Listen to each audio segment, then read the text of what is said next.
For the first time in Des Moines history, a woman is in the mayor's office. Last month, Connie Boesen was sworn in as mayor, taking the reins from Frank County after 20 years.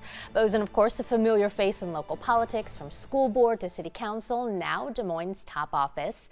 And after running to build a better Des Moines, the work begins. And I'm excited to be joined by Mayor Boesen this afternoon. Thanks for your time. Well, thanks for having me.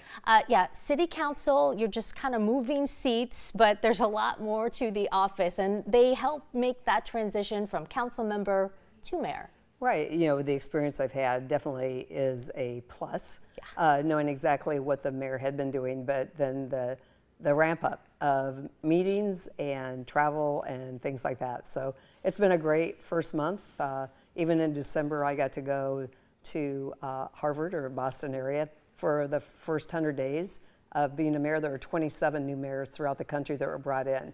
So it's great because we were able to talk about issues those cities were having, which are very similar to what we have, and we're still all connected. And it's a great resource. And I saw many of them when I went to DC for the U.S. Mayor's Conference, and asking them how their first few days, some people had been in office a little longer, but pretty much all the same. Yeah, trying to get schedules together and figure out what issues and priorities. And it's good to know that there's that training, kind of a learning curve for everybody to kind of get on the same page and ramp up for when the real work begins, right? Which I don't think we ever stopped doing the real work, so it's continuing. But no, it's been an exciting time being the first woman mayor and seeing little girls that are so excited that we show that there's possibilities. Nothing is, they can do anything they want to do. Sky's the limit.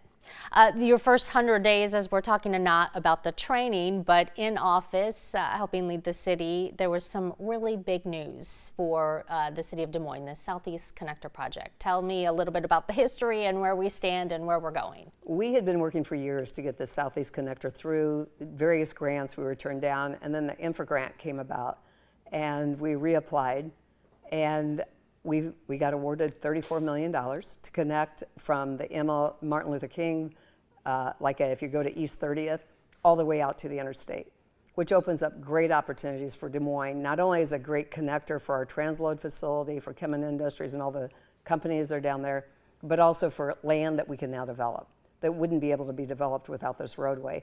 And it gets the semi-traffic off of our city streets too. But it was a $34 million grant, which we have never received anything that large. And so I said I was in DC on Friday, came home on Monday, and we were awarded, so I'll take credit. So. Right? Why not? I mean, there's a lot of work that goes into that. Right. But the team at the department, our transportation group, and our engineers, they did a tremendous amount of work, and everybody on our behalf, and our congressional delegation and Secretary of Transportation, Pete Buttigieg, I know I met him out there and said this was critical. So I think that everybody was aware that it was critical for economic development, which is one of my prime things that I have as a priority.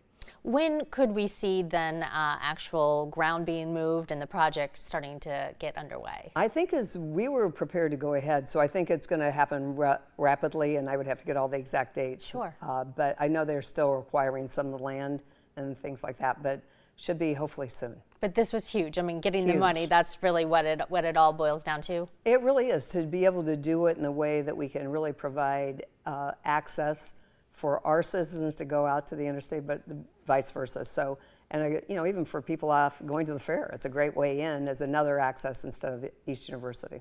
Okay, we're talking about road improvements. Last night at the Des Moines City Council, a lot of us driving into Des Moines were right off of Ingersoll. We're talking about this redevelopment, this redesign of Ingersoll, and that was one of the agenda items last night.